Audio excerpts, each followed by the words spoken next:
فرش التراب يضمني. دھواں اٹھتا ہے تو ایک کٹیا میں جو چولہا جل رہا ہے اس سے بھی اٹھے گا تو جائے گا اوپر، اور محل کا کوئی بہت بڑا کچن ہے تو اس سے بھی اٹھے گا تو اوپر جائے گا. لہذا یہ غریب اور امیر کا فرق نہیں ہے، ہر شخص اس نیکی میں سے حصہ لے سکتا ہے. تمہارے پاس ایک روٹی تھی، تم نے آدھی دے دی کسی مانگنے والے کو، تمہارا حصہ ہو گیا، بہت بڑا حصہ ہو گیا. اور کسی بڑے امیر آدمی نے 150 جو ہے مسکین کو کھانا کھلا دیا، وہ اس کے قریب بھی نہیں آ سکے گا اجر و ثواب کے اعتبار سے اس شخص کے کہ جس کے پاس ایک ہی روٹی تھی اور اس نے آدھی دے دی. تو بر جو ہے حقیقت میں لیس البر ان تولوا وجوهکم قبل المشرق والمغرب ولکن البر من آمن باللہ والیوم الآخر والملائکۃ والکتاب والنبیین. میں بھی ایک زمانے میں اس پر کچھ متردد سا ہوتا تھا، کچھ سوچتا تھا یہ نیکی کا تعلق تو ہم عمل سے سمجھتے ہیں، یہاں ایمان کی بحث کی کیا ضرورت ہے؟ ایمان تو ایک باطنی حقیقت ہے،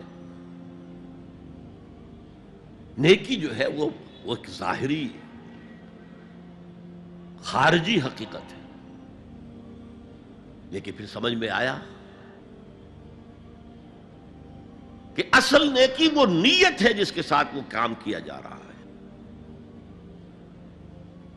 اگر خیرات بانٹی جا رہی ہے، جھگیوں میں جا کر میلے کچیلے بچوں کو گود میں لے کر اپنی سفید اشکروں کو بھی خراب کیا جا رہا ہے، اور معلوم ہے کہ یہ اس لیے کر رہا ہے کہ آئندہ الیکشن میں کھڑا ہونا ہے، تو کوئی ہے جو کہے گا کہ یہ نیکی ہو رہی ہے؟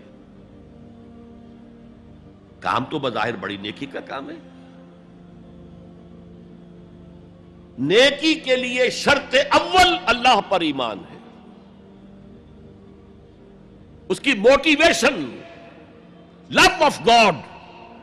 اس کے سوا اگر کوئی اور موٹیو ہے، اگر دنیا میں شہرت چاہیے، اگر اس نیکی کے ذریعے سے بھی مال کمانے کا معاملہ ہے، دھندا ہے، نیکی کے پردے میں دھندا ہو رہا ہے، وہ نیکی نہیں ہے، چاہے ظاہری اعتبار سے وہ بہت بڑی نیکی ہو. تو سب سے پہلا مسئلہ نیت کا ہے، نیت کا ہے، نیت کا ہے. کس ارادے کے تحت یہ نیکی کی جا رہی ہے، کیا مقصود ہے، کیا مطلوب ہے. چنانچہ نوٹ کیجئے، اکثر محدثین نے اپنے جو مجموعے مرتب کیے احادیث کے، ان میں پہلی آیت کون سی، پہلی حدیث کون سی لاتے ہیں؟ حضرت عمر رضی اللہ تعالیٰ عنہ سے روایت ہے، انما الاعمال بالنیات. نیکیوں کا، نیک اعمال کا دار و مدار نیتوں پر ہے. وَإِنَّمَا لِكُلِّ امْرِئٍ مَّا نَوَىٰ. ہر شخص کو وہی کچھ ملے گا جس کی اس نے نیت کی ہوگی.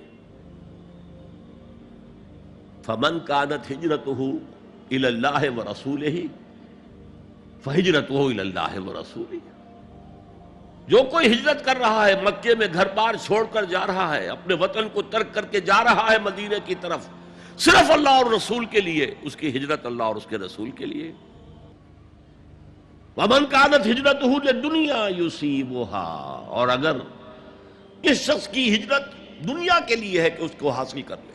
مثلا میں دیتا ہوں مثال، ایک مسلمان تھا، اس کا کوئی کاروبار تھا، اس کے خریدار مسلمان ہی تھے، وہ جا رہے ہیں، اب کیا کرے گا؟ مشرکوں نے سو تو اس کا سامان نہیں لینا، اب وہ بھی چلے جا رہے ہیں. یہ اللہ کو معلوم ہے کہ اس کے ہجرت کا اصل سبب کیا ہے، ہم نہیں طے کر سکتے. لیکن اللہ کے ہاں جو کھاتا کھلا ہوا ہے، اس کی یہ ہجرت جو ہے اللہ اور اس کے رسول کے لیے شمار نہیں ہوگی. وَمَنْ كَانَتْ هِجْرَتُهُ لِدُنْيَا يُصِيبُهَا أَوِ امْرَأَةٍ يَنكِحُهَا. یا کسی عورت کے لیے ہو کہ اس سے نکاح کرے. کسی خاتون سے وہ شادی کا خواہش مند تھا، وہ خاتون ہجرت کر کے مدینے چلی گئیں، اب یہ بھی باندھے کچے دھاگے سے بندھے ہوئے چلے جا رہے ہیں، تو یہ تو در حقیقت اس عورت کے کھاتے میں ہجرت جائے گی، اللہ اور اس کے رسول کی ہجرت میں نہیں.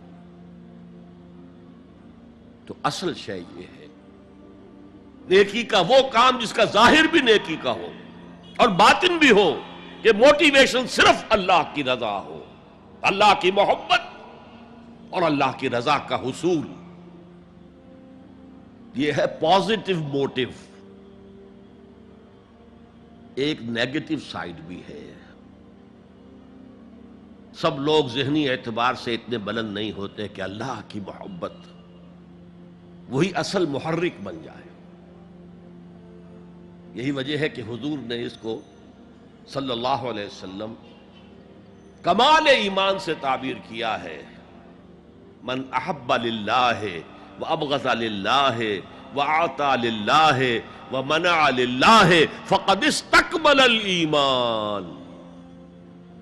جس نے کسی سے محبت کی تو اللہ کے لیے کی، کسی سے نفرت اور بغض رکھا تو اللہ کے لیے رکھا، کہ اللہ کو اس سے نفرت کرنا پسند ہے. اور کسی کو کچھ دیا تو اللہ کو خوش کرنے کے لیے دیا، اور کسی سے کچھ چیز روکی تو صرف اس لیے کہ اللہ کو اس کا روکنا پسند ہے. تو اس شخص نے اپنے ایمان کی تکمیل کر لی. اگر اس کا موٹیو خالص ہو گیا ہے اللہ کی محبت اور اللہ کی رضا کا حصول، تو اصل میں نیکی ہے. ورنہ چاہے بظاہر کتنی ہی بڑی نیکی نظر آئے، وہ نیکی نہیں ہے. لیکن جو لوگ اس حد تک نہ پہنچ پائے ہوں، استکمال ایمان تک، تکمیل ایمان تک، تو ان کے لیے ایک اور موٹیو بھی ہے، والیوم الآخر، قیامت کا دن، جزا و سزا کا یقین، اللہ کا خوف، آخرت کے محاسبے کا خوف. خوف بھی ایک بہت بڑا موٹیو ہے، بہت بڑی موٹیویٹنگ فورس ہے. اب میں یوں کہوں گا کہ اگر کسی عمل کا محرک ہے صرف اللہ کی محبت، اس کی رضا کا حصول اور آخرت کی نجات، تو وہ نیکی ہے. اگر یہ نہیں ہے، کوئی وطن پرست ہے، وطن کی محبت کی وجہ سے کوئی نیک کام کر رہا ہے، اس کا وہ کام وطن پرستی کے کھاتے میں جائے گا، خدا پرستی کے کھاتے میں نہیں جائے گا. کوئی قوم پرست ہے، اپنے قوم کی محبت میں کچھ کر رہا ہے، تو اس کا وہ نیک کام قوم پرستی کے کھاتے میں جمع ہوگا، خدا کی پرستش کے لیے نہیں.